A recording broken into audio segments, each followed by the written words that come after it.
Mga vintage show pala dito sa Richmond.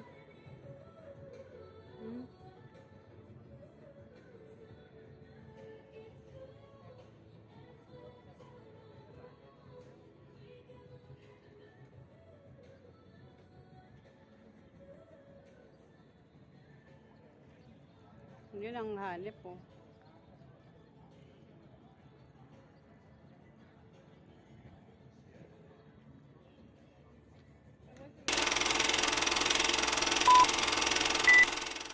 Hello mga ka-dreamers! Welcome back to my vlog! Hello everyone! Today's video guys, i-share ko lang sa inyo. Bakit gusto ko mag-work sa Canada? Ano po ba yung mga reason ko kung bakit gusto ko po mag-work sa Canada? Okay. Una guys, alam naman natin na malaki po ang sahod sa Canada. Okay, yung salary po sa Canada, depende po sa mga work na applyan natin or anong mga work ang papasukan natin. So, depende sa mga trabaho natin. Kung mahirap ang trabaho natin, ay malaki po ang sahod. At saka, guys, iba-iba po yung salary wage doon sa Canada. So, depende sa mga provinces kung magkano yung salary wage nila. Okay guys, alam naman natin kasi malaki ang sahod sa Canada. Enough na para makaipon tayo. At the same time, ay makakapagpadala pa rin tayo sa pamilya natin. Nakasave na, nakatulong pa tayo sa pamilya natin. So, di ba, malaking advantage na mag-work tayo sa Canada kasi maganda po yung salary natin. Tapos guys, pangalawang reason ko ay kapag nag-work tayo sa Canada, may chance po na makapag-apply tayo ng permanent residency. Lalo na kung meron tayong 24 months experience, ay makapag-apply na po tayo ng permanent residency. So, may chance na maging permanent tayo sa Canada at makuha natin yung family natin na mag-stay sa Canada na sama-sama na tayo. And then, kapag permanent residency na tayo, yung mga partner natin o asawa natin, magkakaroon din ng open work permit once na naging PR na yung main applicant. Okay guys, yan po yung pangalawang reason ko kung bakit gusto ko mag-work sa Canada ay yung permanent residency doon. Okay? So, pangatlong reason ko guys ay free education. Diba? Alam natin na maganda po ang education sa Canada at free education po ang mga anak natin hanggang high school. So, wala po tayo poproblemahin sa tuition kung mag-aaral po yung mga anak natin hanggang high school. So, libre po. And then, free healthcare. So, maganda po yung servisyo ng healthcare nila doon. Basta worker tayo doon at permanent na tayo sa Canada. So, wala po tayo isipin sa mga healthcare natin kasi nga free healthcare naman po doon. Tapos guys, alam naman natin guys na maganda po yung mga benefits sa Canada. Kung nakalib tayo sa Canada guys, ay meron tayong makukuhang allowance galing sa government. Kunwari, nanganak ka, maglilib ka nun. So, kahit nakalib ka guys, meron pong allowance na ibigay po yung government. So, talagang maganda po talaga mag-work sa Canada at maging permanent po.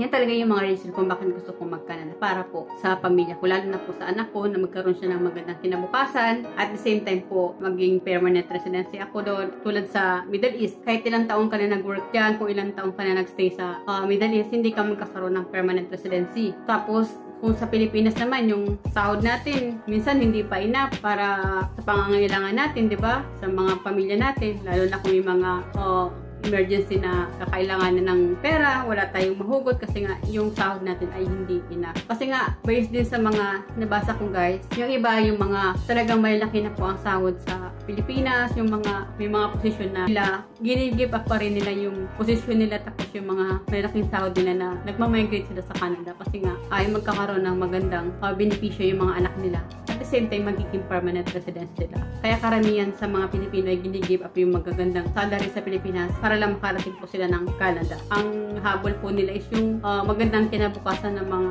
anak nila. Talagang ang ano talaga kapag magmamigrate sa Canada ay yung future ng mga anak. So yun lang guys, nag-share na ako sa inyo ng mga reason kung bakit gusto kong mag-work sa Canada para sa pamilya ko, para sa anak ko na magkaroon ng magandang kinabukasan, para na rin ay magsama-sama sa Canada, diba? Hindi na mag-iwalay kung sa ibang bansa kasi after 2 years saka mo lang sila makikita mga kasama. Kung sa Canada at maging permanent residency ka, andun na kayong lahat, magsama-sama na kayo, diba guys? So wala nang LDR. So guys, if you find my vlog helpful, please pagka-subscribe naman po and do like and share na rin po. Kung nagustuhan niyo po yung mga video ko, please pag-click naman yung bell notification para ma-notify po kayo sa mga bago kong video. So yun lang guys, thank you for watching. God bless us all. Bye!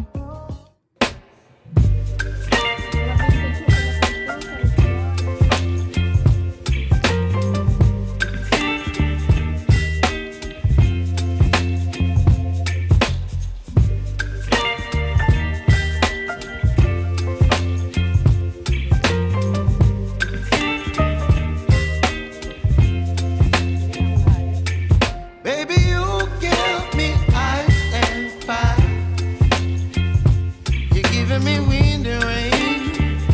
You're some kind of butterfly. Baby, you give me midnight. You whip up my appetite. Don't leave me here.